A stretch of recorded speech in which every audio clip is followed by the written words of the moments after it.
Welcome, welcome, welcome. This is What We Watch. Happy What We Watch Wednesday. It's so exciting. I'll be right back. Give me 2 seconds.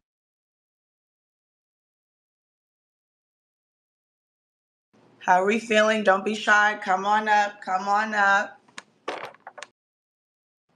So today we're chatting industry HBO. This is What We Watch. Happy What We Watch Wednesday. We've had an interesting day. There's been a lot going on the internet today. I want to take a moment of silence first for 9/11, for everyone that we've lost. If you could take a moment of silence.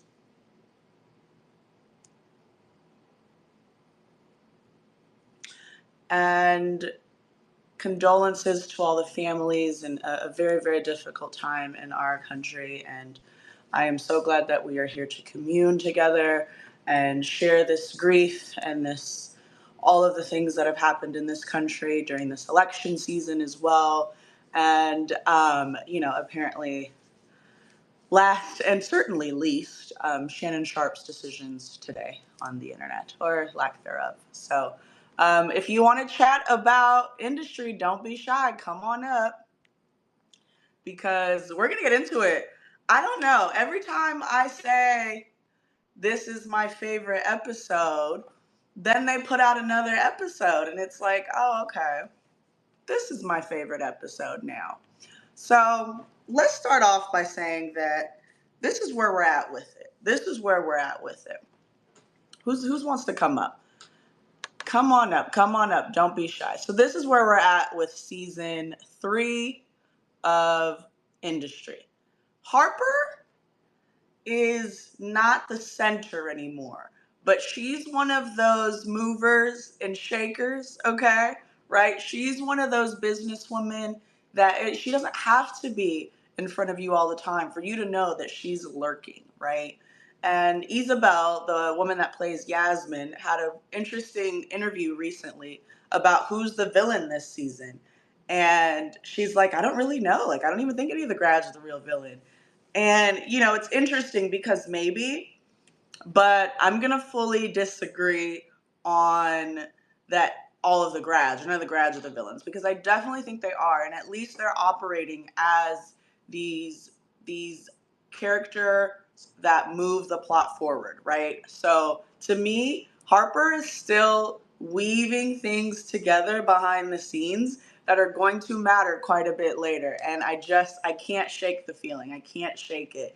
We got the scene this episode where she was in the bathroom, and it's almost like it was calculated. The way she left, was it Sarah? I always forget that woman's name. Her name is Sarah. Her name in real life is Sarah. She played on Barry, and I was just so excited to see her in this season.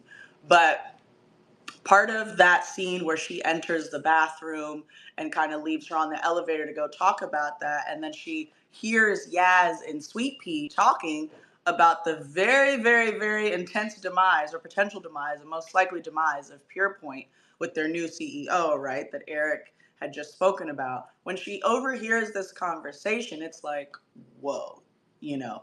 And so I think Harper just strategically going to the bathroom at that time and hearing all of this information, standing on a toilet, right? So I just wanted to get that out the way first, that Harper, do not sleep on my girl. I see a lot of comments about, like, I didn't anticipate that decentering Harper would be a thing that Industry HBO did, but we're talking about great writing. So it's very, very important that we note what Harper is doing, because when it happens and we're back here in this seat together talking with each other, I want y'all to remember that I said Harper's weaving some stuff up.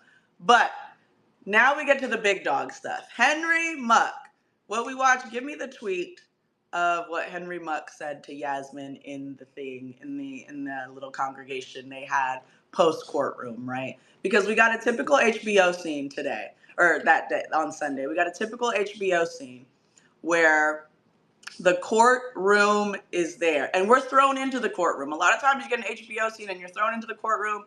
You know it's coming, you know it's happening, but you don't know how, you don't know why, you don't know who's involved, you don't know how it's going to be. And so it's not really a courtroom technically, right?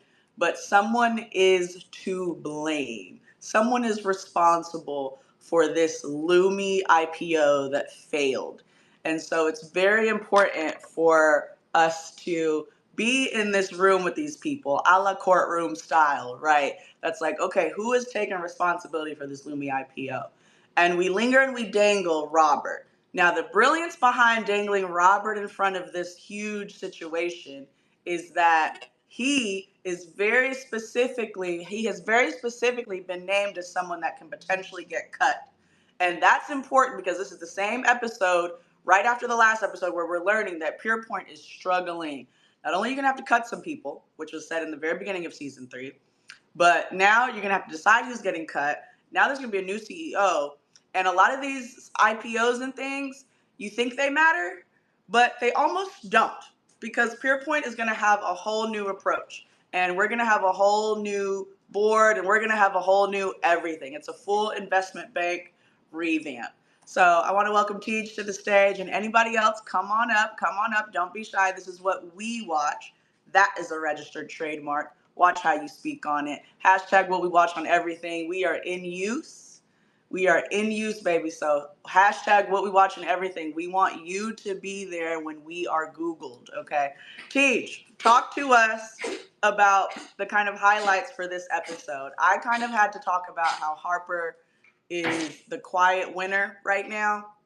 She's weaving things right now. She's the behind the scenes person that people are like, oh, this season is not about Harper. Yes, it is. But what are your highlights of this episode or season so far?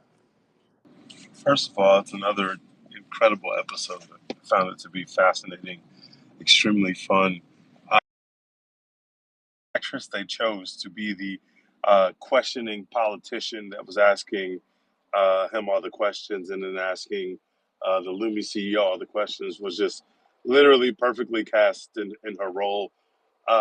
Having Harper hear that sensitive information while she's in the bathroom during the conversation with Yaz and Sweet Pea is just such a cool little nugget that they give you in this episode. Because if you know Harper, you know she's going to turn up, and God forbid you let her get some information she's not supposed to have. She's now going to go bet against Pierpoint. She's basically going to bet on Pierpoint failing, and then she's going to stand and make a lot of money, which sets our characters kind of against each other in a very interesting way. I just completely love the episode. And to have it all, it's such an industry episode because you have this moment where you're going through I don't know why I always forget his name. I always want to call him Greg, but his name is not Greg. His name is Bob, whatever. Name is Robert. Robert. I don't know why I always want to call him Greg. Robert, you're in a position where you think, okay, not only is he going to get fired, there's a potential criminal investigation on the backside of this. So now we're not just talking about whether he has a job; we're talking about whether he's a criminal. And so you sit with that tenseness for about 20 minutes, and then you realize this is industry. Like this was all set up by the big wigs, the big guys that we met, the guys that are also the seed money for Harper are like, yeah, it's all good. Like we had it all played out. The black woman who represented the government who stepped down in this very moment that shocked people. She was in on it the whole time, and really he was never in any trouble. And also because he's in good with the people who are investing in Harper, we could see in where it could go, where he's fired from Pierpoint, but he ends up with Harper. Same thing with Yasmin. She's also, her business is in the street now because the stuff with the Lumi CEO is coming out about his dealings with women. Now people are going to know that Yaz was the woman that he was embedded with. So now maybe she could lose her job. She could end up with Harper.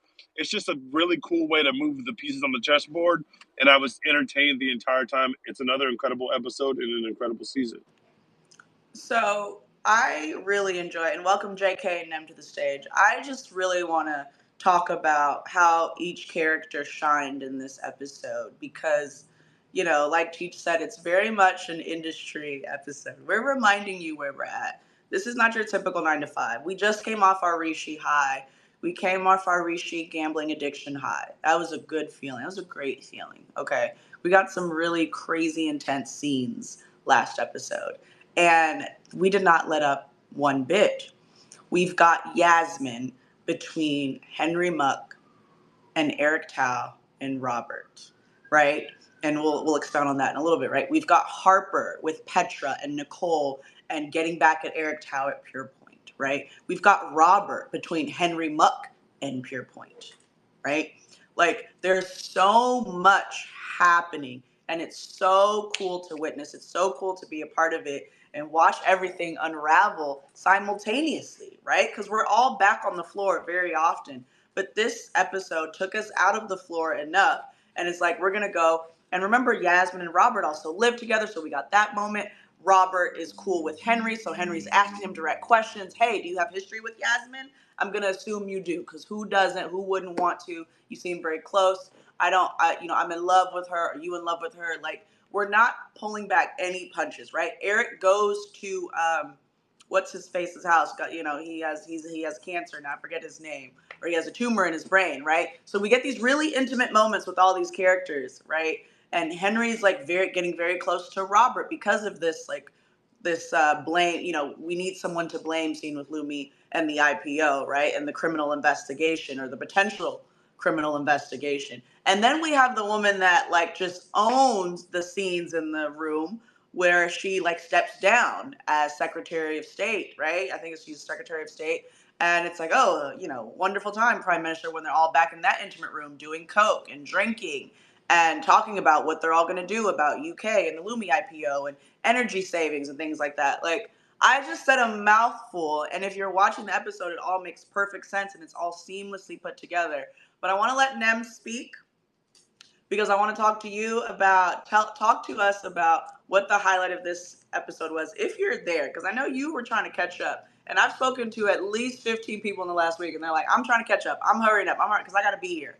Go ahead, Nem. Yeah, I'm still catching up. I got to episode what 8 of season 2. Okay, So yeah, okay, so I'm getting there. okay. Good, good, good. JK, what about you? So you already said a mouthful, but I wanted to touch more on Robert and Yasmin. So one of the things that people talk about, and I agree, is their back and forth that we've been seeing through the seasons, especially in the first and the second season. How he falls head over heels for her and literally says to her in one episode, "I would walk on broken glass for you." Like, talk about Shakespeare. And in this recent episode, she is saying to him, "Why can't you just fall in love with me?"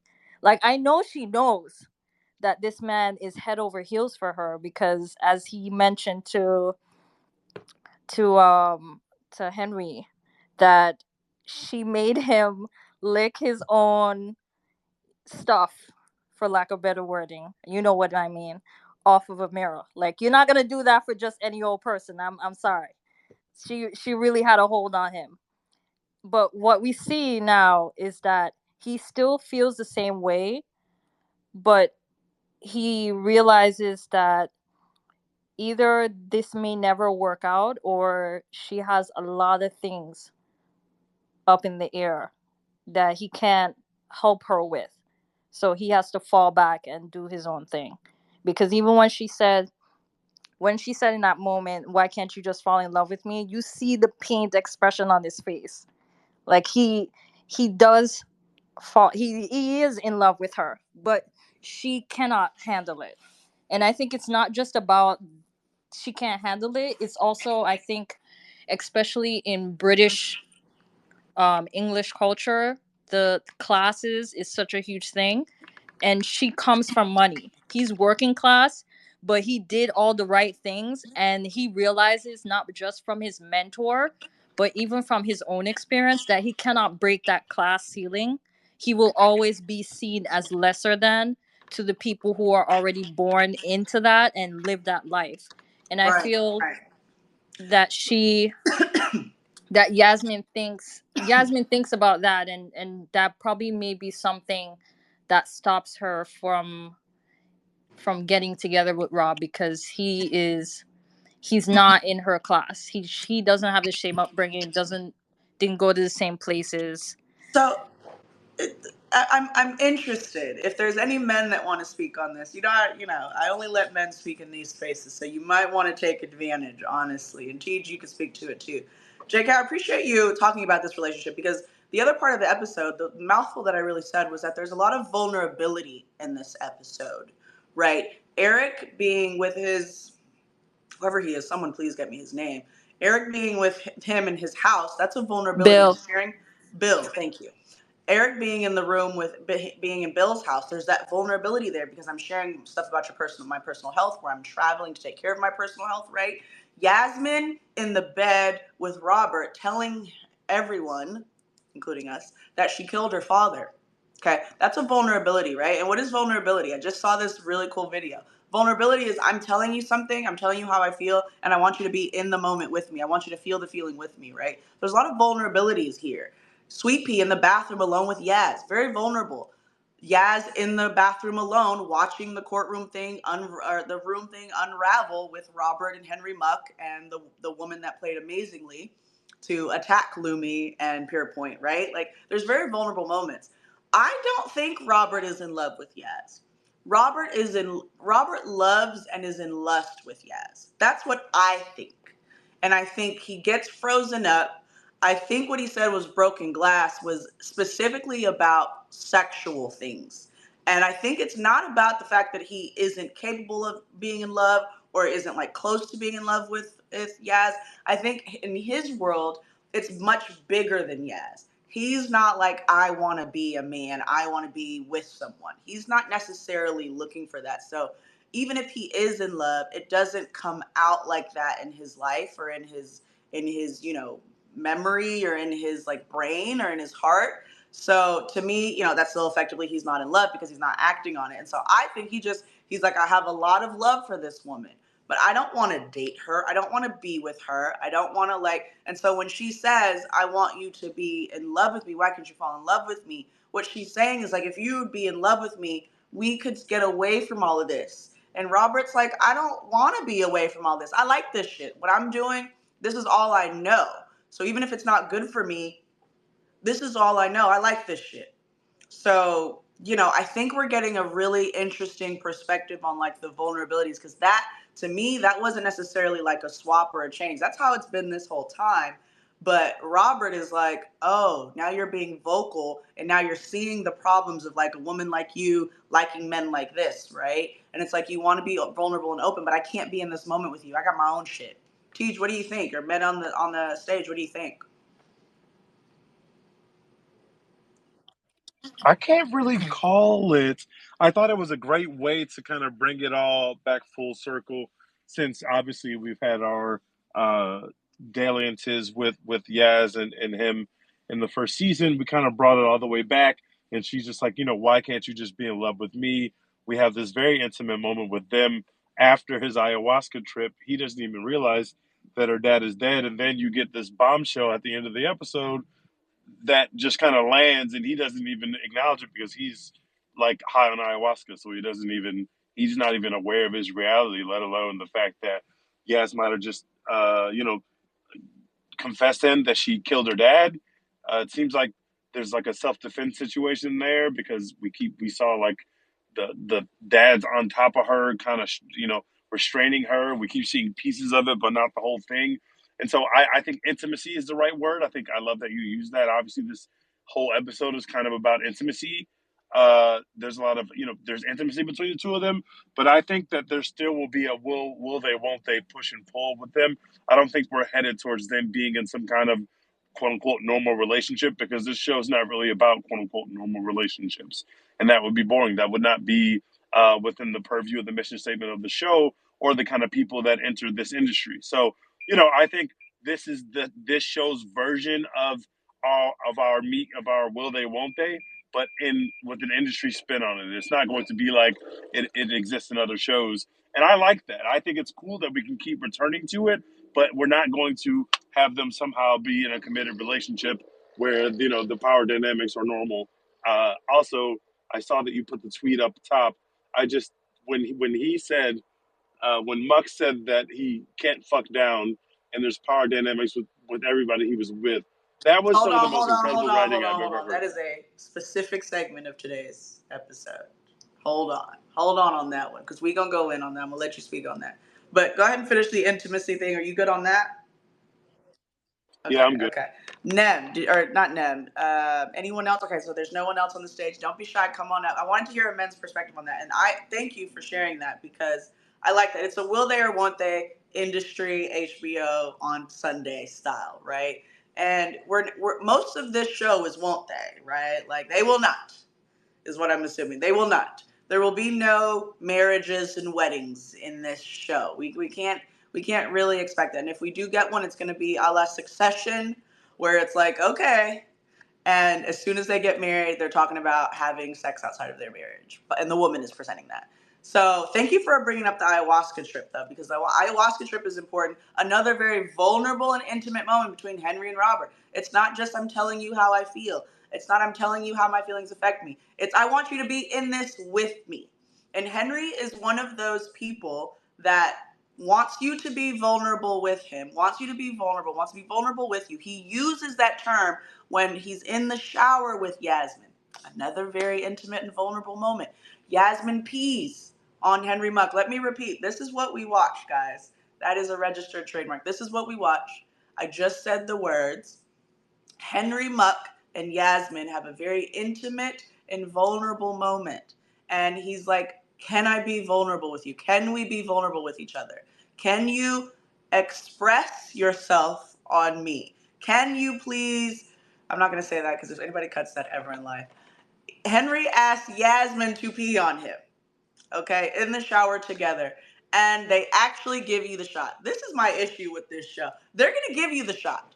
You're going to see the blood drip from the Coke on the baby's head from the nose, okay? You're going to see the pee drip down the leg, okay? You're going to see the potential self-defense needed on a yacht. You're going to see people doing Coke off of people's asses and titties and sprinkle it into their coffees. You're going to see it all. They're going to show everything to you on this show.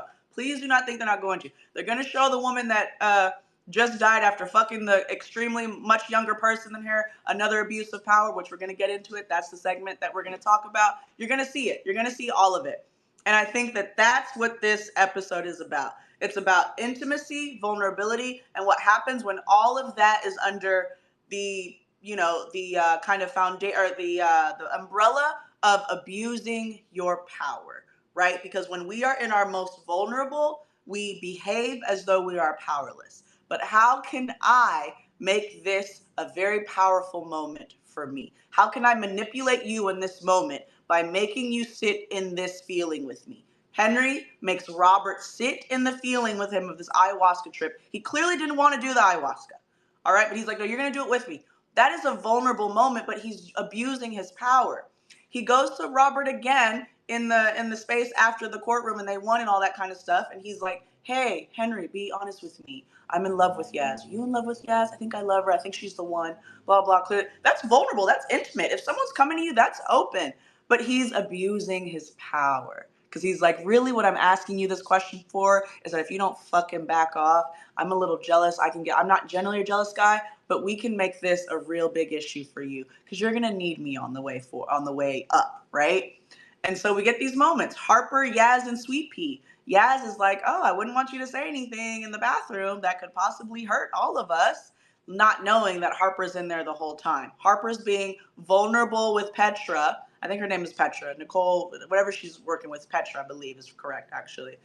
Harper is being vulnerable and open and working with Petra, and it's all a manipulation tactic. And Petra sees it, but she's still going with it. What did Petra say on the elevator? She said, this is just all a part of your plan to get back into this office. And Petra says that out loud. We get that moment, and Harper's like, yeah, all right, I'm going to go to the bathroom. And then cancels that meeting. So I say that all to say, when we're talking about vulnerability and intimacy, industry does it so well, and it shows you how the power dynamics can come out of that. So with that being said, someone let Edwin up on the stage.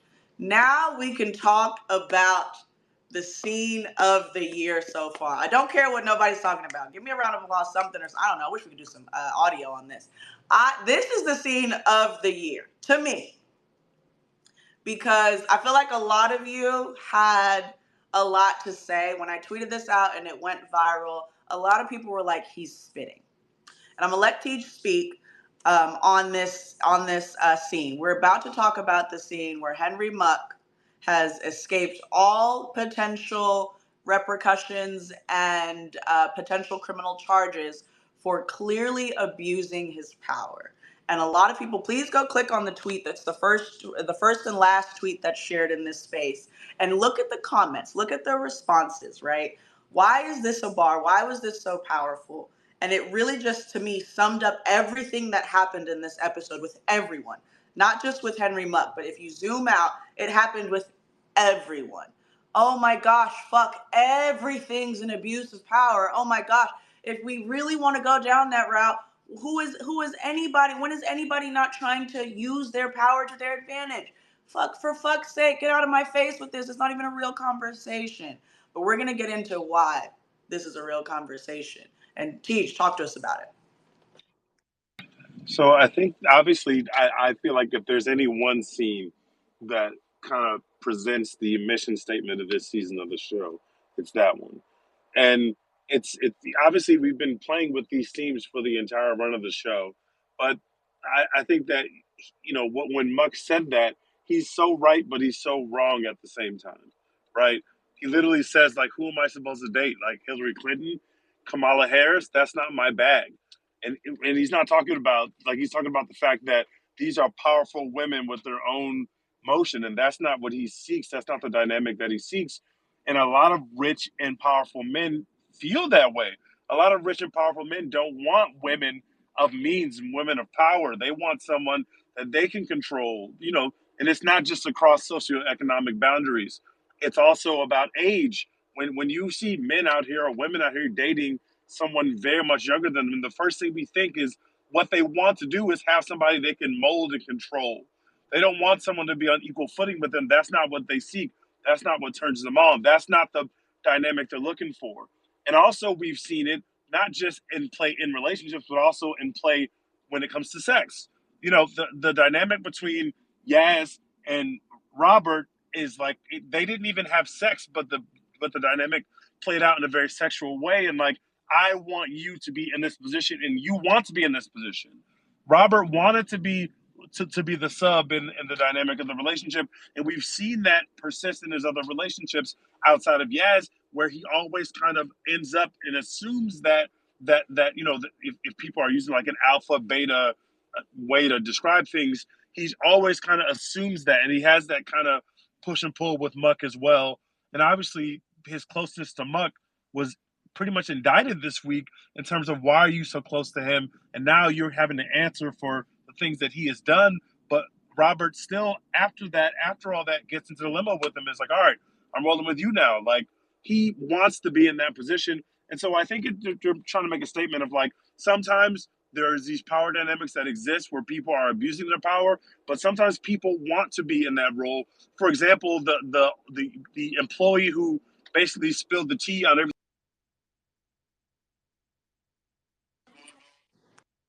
Okay, you're cutting up. I don't want to. I feel like we was really cooking on it. You're cutting up a little bit, so I don't know where you moved or whatever. But was that just for me? Did everybody hear that kind of? He was cutting up. He was cutting up. Okay. Yeah, cutting out. I think it just goes to show like what picture they're trying to paint. But obviously, like if you are the CEO of a company and you're Okay, using that to you're sleep with, cutting up. You're cutting up a lot. Okay, you cut up a lot. So you said if you're the CEO of a company, what? Can you repeat that?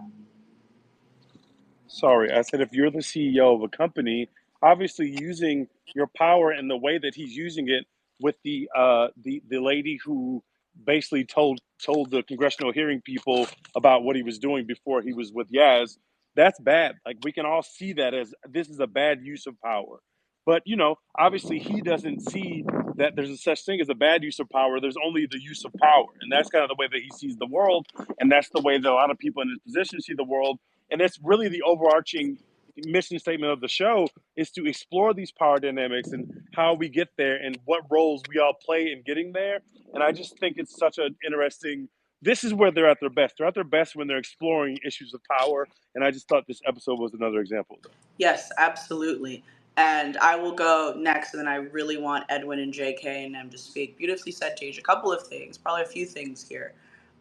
Yes, it's this idea of using power versus abusing power, right? And that's where the conversation gets a little murky, right? We're about to dive very deep into this, all right? Because I'm going to give you some etymology. I'm going to give you some perspectives on writing a television show. So first of all, what lays the foundation for us to be able to get this moment with Henry and Yaz is the hearing. Thank you, Teach. I've been trying to figure out the word for it. I'm like, we're in a courtroom. What is it when we're in a courtroom? We're having a conversation. It's not just in a courtroom. A hearing. We're in this hearing and someone's being indicted. And the words that keep coming up are, okay, but who is to blame? Who is responsible? And when you are talking about just relationships in general, we're not even talking about sex. No one is explicitly talking about sex in this hearing yet, right? But we're talking about power and who is responsible for a lot of the things that occurred around Lumi, and who is the face of Lumi, Henry Muck. And we get these conversations that start, and it's like, hey, who is responsible for these results? Who is responsible for the failed IPO? Who is responsible for this woman losing her job? And when we talk about abusing power, it is not just about what you're doing in the moments and if you're bad or good for that. It's what happens as a result when you use your power, right? And I like the way you said that, Teach. It's when you use your power, what happens as a result? Who gets harmed? Who gets asked out, right? Because in the hearing, they're talking about who was affected by this failed IPO and who got bailed out and who had to pay for the bailout of these people, right? Fuck all the people, right? We got a little bit of that with the Rishi episode where it's like, fuck the common folks of the UK. They'll take care of that. We got bailed out again. We knew that was going to be just fine. Our money's great. And so when we talk about the use of power in relationships, it's not just that Henry is now in a relationship with the Pierpont employee who we all know is Yaz, and he got rid of that other woman. It's like, how did that affect the other woman? And what is Henry Muck doing with his power? And is he really interested in being in a relationship with this woman?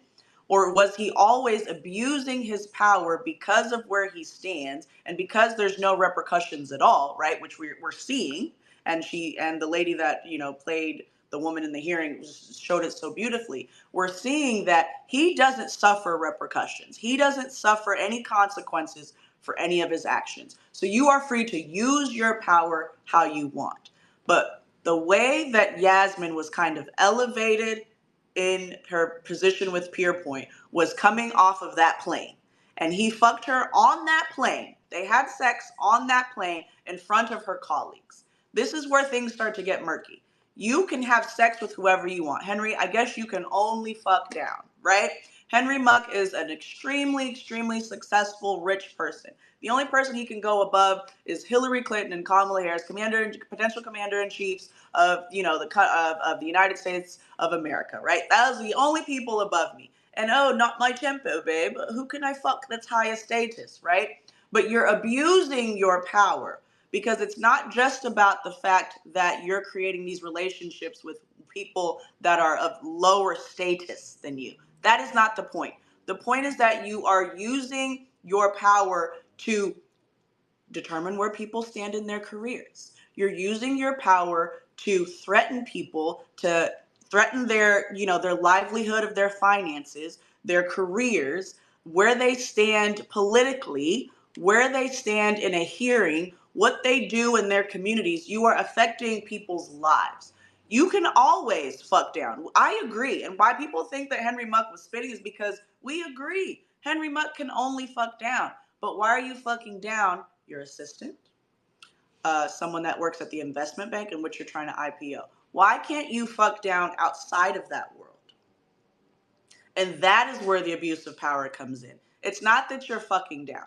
It's that you're fucking down in a world where everyone suffers at the complete behest of your desires. Everyone suffers as a result. And that is where abuse of power comes in.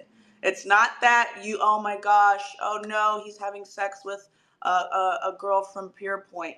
That's not the case. If the woman before, because we all know why this hearing has happened, right? We cut to the woman that made this hearing happen multiple times. And it was the woman that he got rid of. I just gave her my Net-a-Porter discount. That's all I did, Robert. It was that woman that put all of this in motion, and as she should. because regardless of if you have sexual desires for another woman or not, that should not affect my job. And that is abuse of power, right? So I just wanted to make sure that people that heard that and watched that scene that I so beautifully shared, because I was obsessed with it, I paused after he said it, because yes, he was spitting. Everybody he has sex with is going to feel a way about their position in his life. He can't help that. Everyone is going to be less than him. He can't help that. Less, right? And what do we mean by less? That's the problem with the power dynamics. And let's go into sex. Let's talk about sex, right? Because why is there a dominant and submissive idea in sex? That is a very common thing. It's BDSM. This is a common thing. We acknowledge that there is a power dynamic when it comes to sex. Why is that? Because power is power and sex is also power, right? Sex is always about power. Sex is about sex, but sex is also, or power is about power, but sex is about power as well. And so when we get to these sexual relationships and people desire, like Robert, to be in the submissive role, then we assume that they've agreed to the power dynamic. But Yaz is not a woman that does that. And Yaz is somebody we need to focus on for this episode. Yaz doesn't always agree to the submissive power dynamic, which is why she feels comfortable walking all up in the space and saying what she said to him, right? Right in front of all of his friends. No, Henry, that is an abuse of power. Not only are you not going to do that to anyone around me, but you're not going to do that to me either. This vulnerable moment we had in the shower this morning, that was a shared vulnerability. That you are not above me in this situation. I am not less than you in the situation. And the fact that you even view women as higher or lower status, we can acknowledge socioeconomic stuff. We can acknowledge all that all the time. But once you're in a relationship, why is your socioeconomic status the first thing that you do to approach when you're sexually attracted to someone or when you want to date someone? Henry Muck is not trying to be with anybody. And how do we know that? We know that because he's like, who can I fuck? Who can I fuck that's higher status? Henry wants to fuck who he wants and run his life the way he wants to because he's been doing it without consequence for a very long time. Edwin, I've said a mouthful. I want you to go ahead and speak. This is what we watch. Welcome to the stage. Good evening. Certainly, one of this season has been really one of the best seasons of television this year. Like certainly, like this episode was pretty chilling at times, especially like since we're talking about abuse of power and seeing like it connects to the real world that is going on in today, and it had Mickey and Conrad really don't hold your hand when they write this show. A lot of people will try to like hold your hand, make sure you understand, or hey, did you get this part? It's just simple dialogue or just small dialogue that's just enough to like make you feel chills in your spine. Like when he said like everything's an abuse of power of me in relationships. Yes, I can only fuck down. Who can I fuck that's higher status? I was like, geez. It's like certainly like uncomfortable because there's always men of power, people of power that just come out and just do really horrible things to women and like just abuse like their name and just what they're just like, oh, I can do whatever I want. It's like for Henry Monk, like yeah, this is just another plaything for him, and he's like, I could go get another girl who could piss down on my leg in a shower, and like that's like that disgusting behavior that is like it's like sadly Yaz is a part of now because she thought like, oh, we're children of rich parents who have abused us or traumatized us when we were young, and we have all this money or affluence, and we try to like maybe have a connection. But Henry, he doesn't. He just does whatever he wants in his life, and he feels like he can escape. He was like, oh, I'll have somebody in the cabinet take the fall for me, which is like, whoa. It is like it's Aurora, who we've seen since season 2, and she's like, you know what, like I'll take the fall because maybe I can be prime minister in a couple years. It's like just Yes. it's just insane. It just like it's true to life. And so I saw a tweet that said this industry episode is what captures British politics. And even though like we're in the States and we have mainly followed in the States, there is a lot of things that's like it's pretty similar. Like people of power can just get away, no problem, and the British people have to suffer and don't have energy because the thing that they were told to believe in was false. And so this was an incredible episode.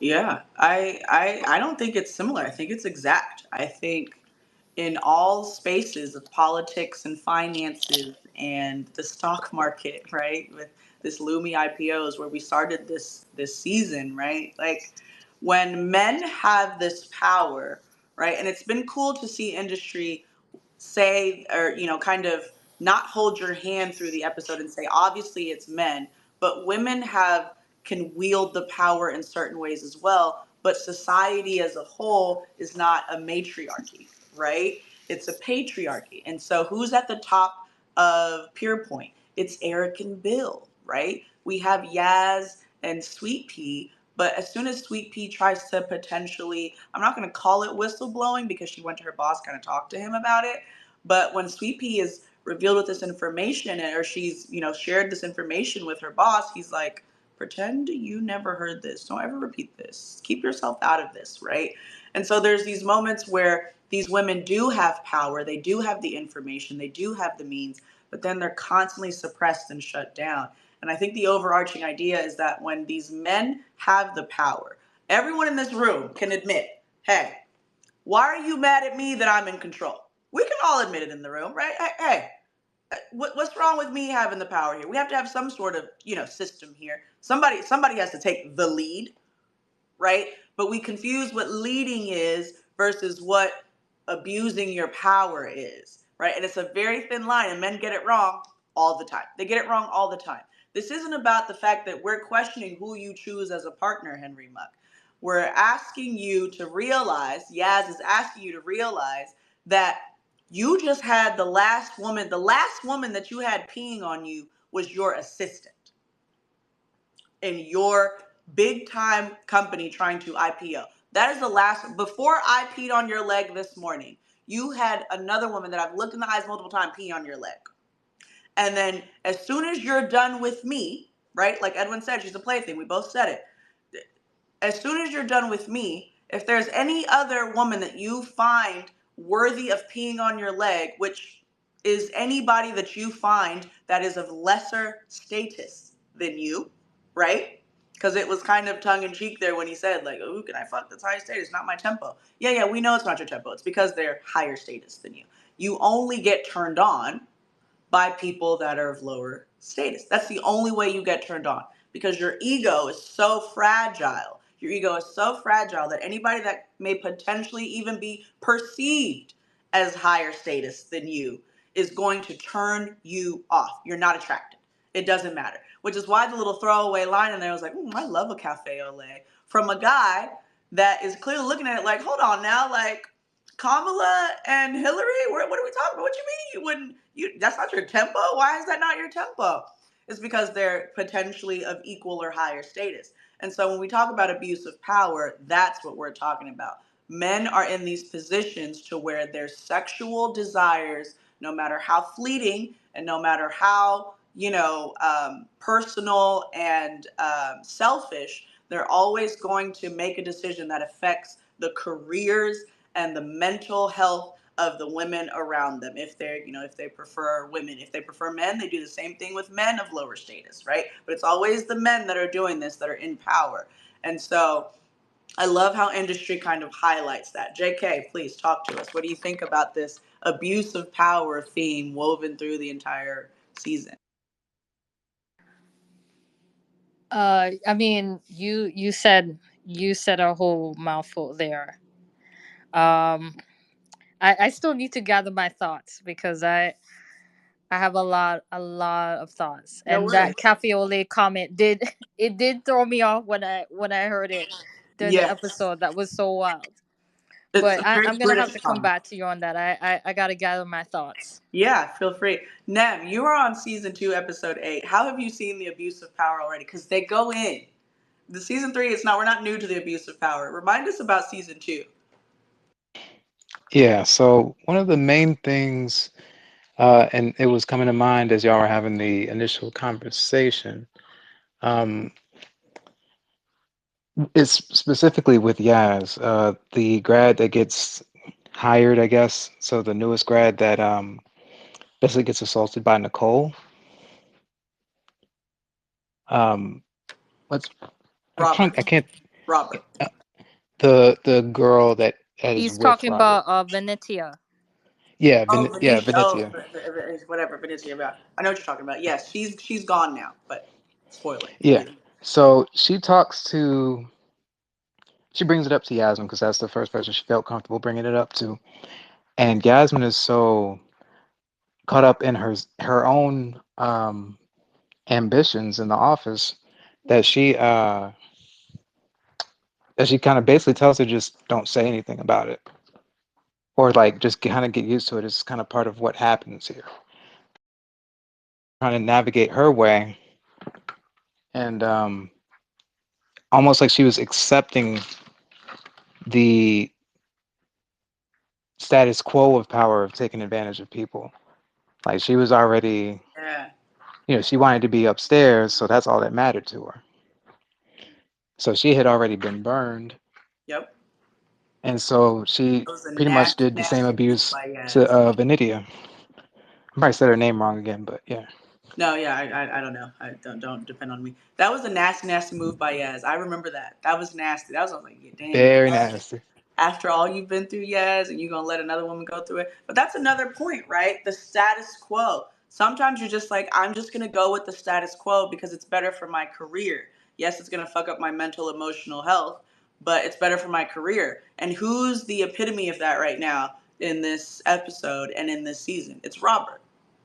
Robert is clearly struggling, guys. Robert has no say in any part of his life, right? And we slowly and gently unravel parts of his childhood in these like small discussions and in his flashbacks and in his little encounters with the younger woman that the daughter of the woman he was actually fucking Nicole or whatever her name is. Is it whatever was it Nicole? Yeah, her name is Nicole. Nicole. Um, so we get these moments, but I think he is the poster child of like, all right, yeah, y'all want to talk about abuse of power and y'all want to get justice for everyone. But, like, in the meantime, because not much is going to change, I'm not going to expend my energy trying to change the status quo. Let's just go with it. Let's just go with it. Fine. Y'all are trying to fire me. Pierpoint is trying to get rid of me, but I'm going to walk into this hearing and I'm going to say the little statement. Please refer back to my statement. And he almost was about to go against Henry Muck. Remember, we got the moment where he was about to out Henry, and he didn't. And I love that. That's brilliant writing. Why? Because we're telling the story about Robert and how he is continuing to get squeezed into these spaces. And it's like, what is the value of that? Oh, you didn't sell out Henry Muck. That's good because Henry Muck was never going to get sold out. And now you're in the right room with the right people. So if Pierpoint fucks you, there's no problem. You're over here. And you're over here with some investors that Harper is working with. And we all know, and I keep telling y'all, Harper is there, guys. This is a season about Harper without it being a season about Harper.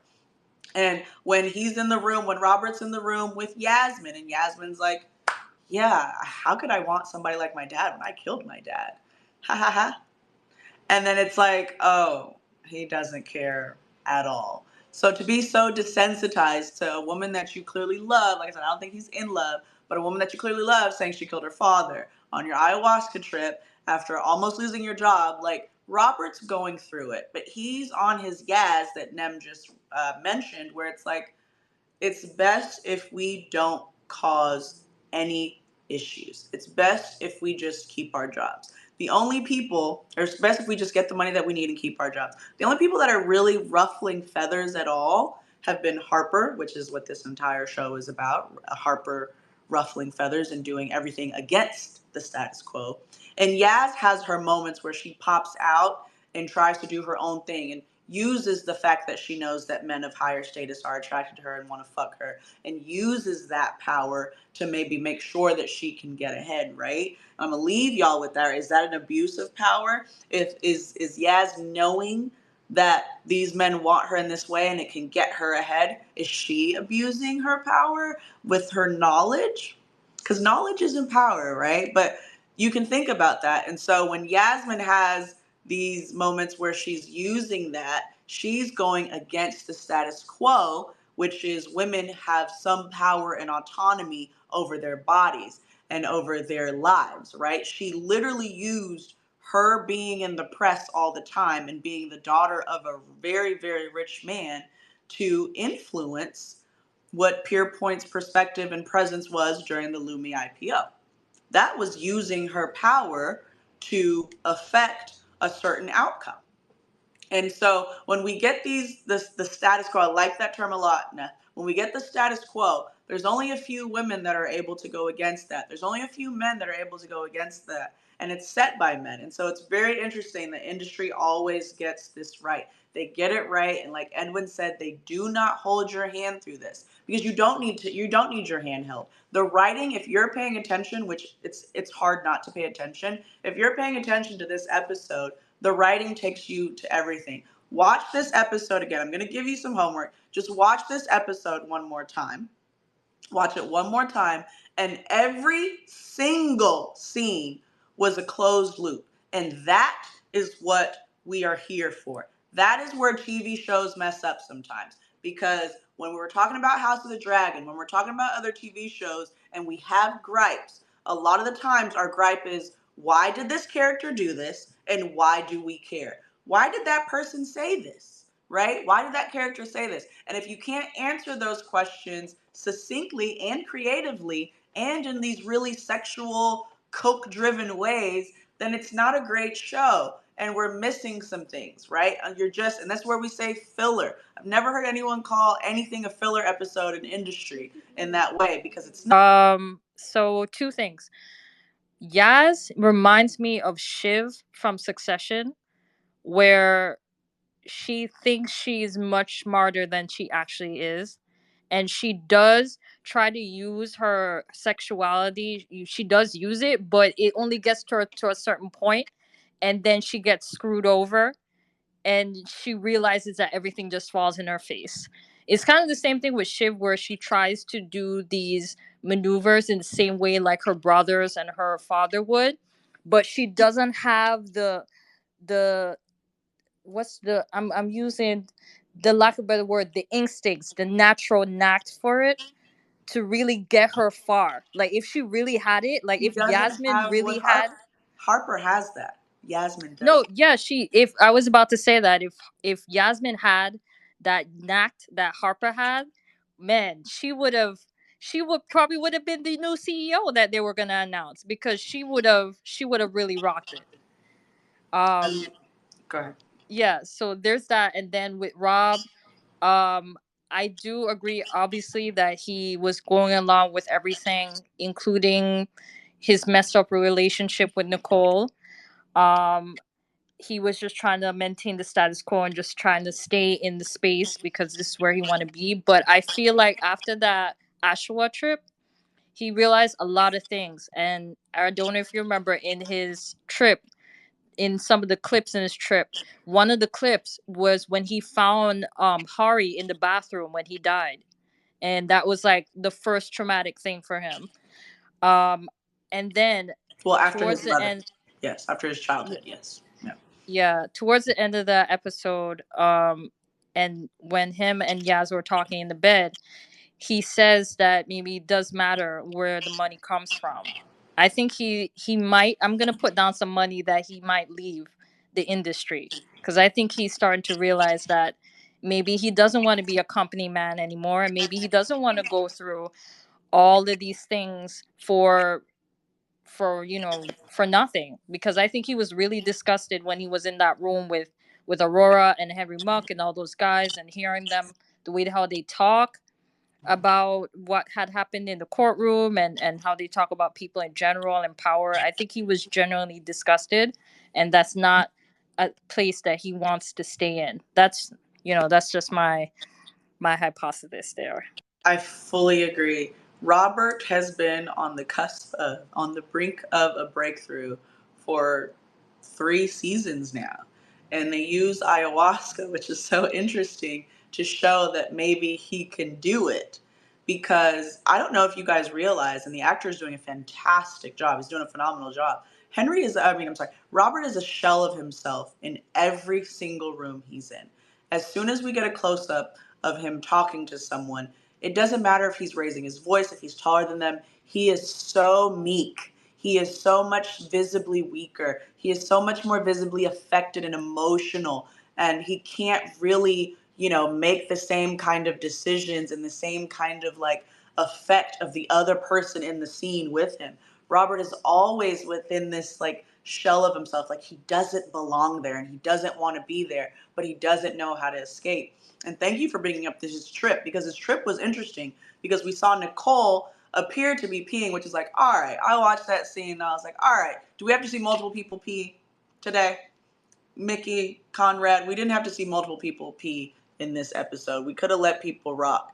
But we saw that, and then then you look at it and you're like, oh, Nicole's water might have broken. And we did meet her daughter. So there was just so much symbolism that we can theorize for the next 30 minutes, right? But I think what's important to see is that in his ayahuasca trip, this release of all of these traumas that they're experiencing kind of, and I don't know if you realize, my favorite part of his trip was being on the floor, which is what I told you last episode, if you've been tapped in.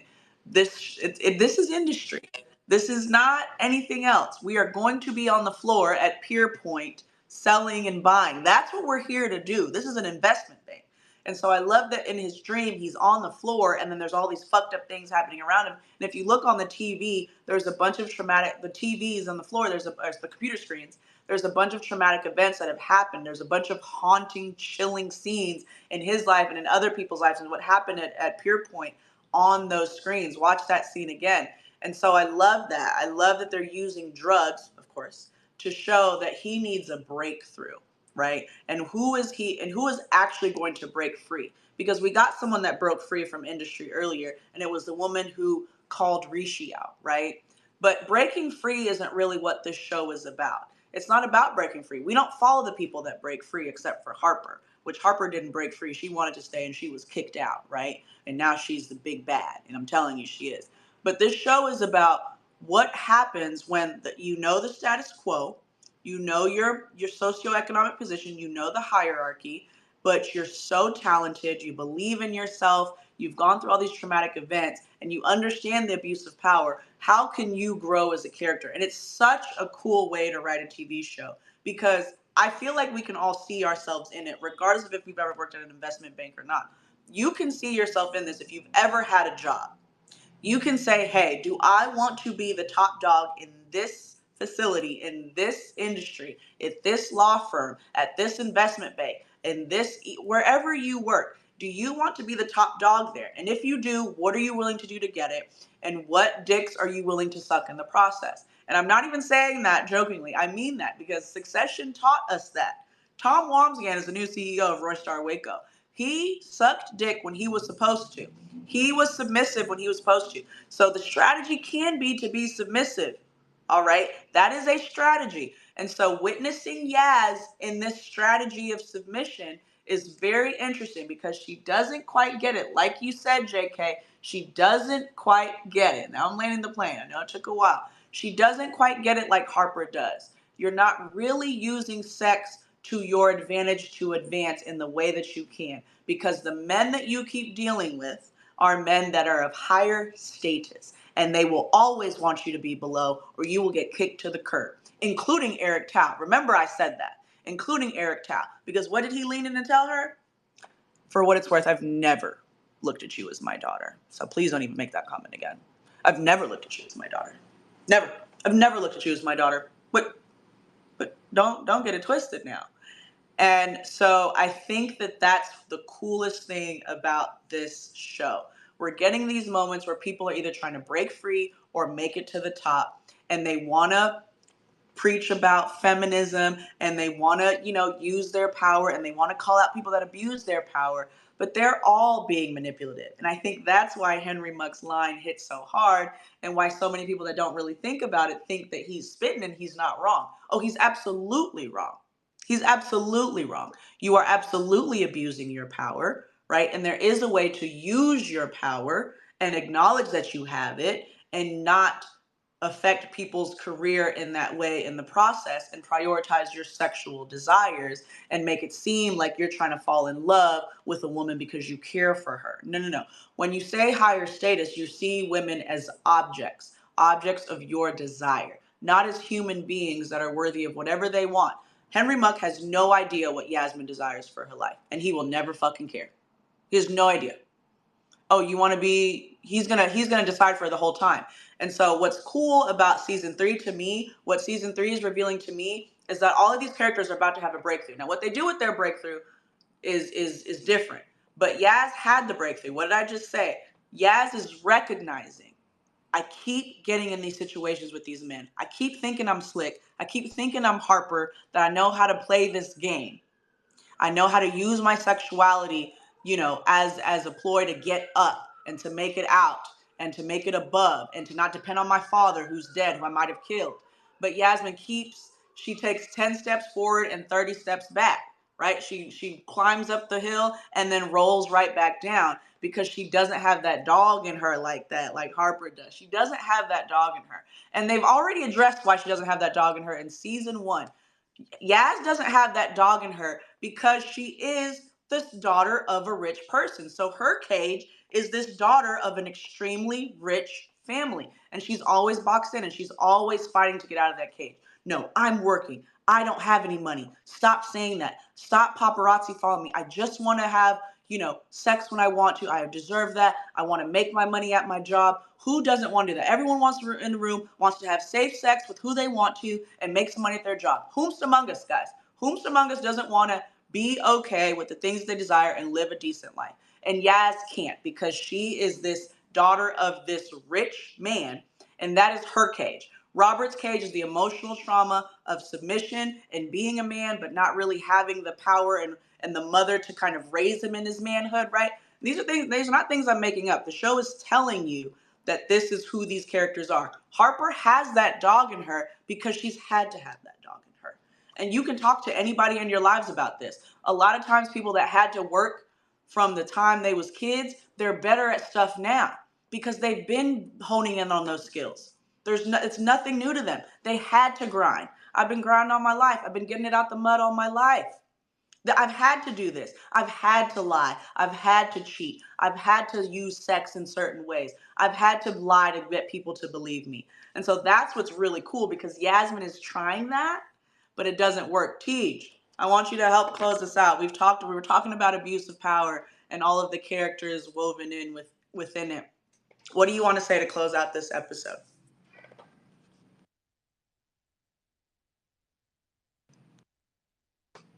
Tej. I think his app is. No, You're I'm here. muted. Oh, there you go. We can't hear you. Wait, I don't know. Did you toss to Okay. me? What's the next topic? Yeah, I tossed you. I was just spitting this whole time. You were talking about Henry Muck and the abuse of power and how every single character is using it. So close us out. I just think that what are we? This was episode what, 4 or 5? I don't remember. Five. We are operating at a very, very high level. I think this has easily been the best season so far of the show, which is saying a lot because I've really enjoyed seasons 1 and 2. And I'm just very excited to see where things go with Harper. And they wrote an incredible episode where you get the bomb drop at the end, and it's like, yeah, that's the thing I'm looking forward to seeing how they resolve it, but also like there's so much in this episode to just chew on. And I'm going to do the homework, just like you said. I'm going to watch this episode again because I really enjoyed it. And I cannot wait to see the back half of this season. It's been phenomenal. Definitely one of the best seasons of TV this year, easily, easily. There's not even a real close second in my brain. Yeah, I been really enjoying it, and I can't wait to talk to y'all about the next episode. One of the coolest things about this episode is that you never have to know what an IPO is. You never have to know what they're selling and saying on the floor. You never really have to ever work in an investment bank or understand finance or the stock market or anything they do in the UK. Quite frankly, this is not even the USA. This is a UK show. This is a British show. This is a hella British show. But you can still understand all of the power dynamics, all of the desires and the motivations of the characters. Well, you may not be able to relate because they'd be going a little crazy, right?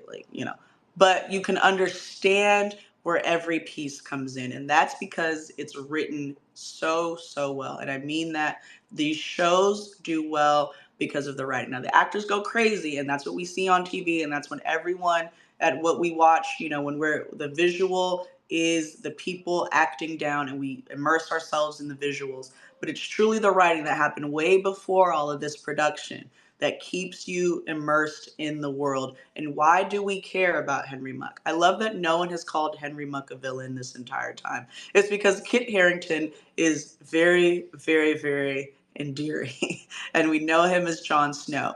But I think one of the coolest takeaways from this season for me has been just from an artistic standpoint, Kit Harington is that guy. And I think that's really cool. Mahala Harold, I've always said she's that girl, and I can't wait for her to be in more names and more movie star status and things like that. But Kit Harington finally gets to play this awful, evil, rich man that is just, potentially like manipulative and self-aware at the same time, even though we know he's not actually self-aware, right? And so it's really cool to see Kit Harington play this role because I think this is where he really shines. And if you read any of his interviews about like being in industry, you can tell that he's really enjoying it. It's really cool to play a villain. And it's really cool that we got the introduction to him as this IPO for his company. And that's already done, guys. You know how cool that is? We're watching a season where we started off with, we knew that Robert was helping this, for representing PurePoint to help Henry Muck IPO for Lumi. And that doesn't even matter anymore. We're off that. IPO failed. PurePoint's about to fail. So I'm looking forward to why Yasmin killed her father. Shout out to her. Okay, shout out to her because we saw what that man was doing. Great writing there too to just put those pieces in there. I want to understand what's going to happen with this hearing and this, repercussions because right now we feel like nothing's going to happen, but I think it will. We're going to come back and talk about what Harper is going to do about the information that she found out about PurePoint and of course what's actually going to happen to PurePoint because all of our characters are going to be very deeply affected by the new CEO and I'm very excited. This is what we watch. That is a registered trademark. Please use the hashtag. Please Google us and follow us and subscribe on whatwewatch.net. We're on TikTok, Facebook, Twitter, Instagram. We have our own website and our own app is coming soon. Very, very excited. Thank you guys so much for being a part of What We Watch. Happy What We Watch Wednesday. Bye.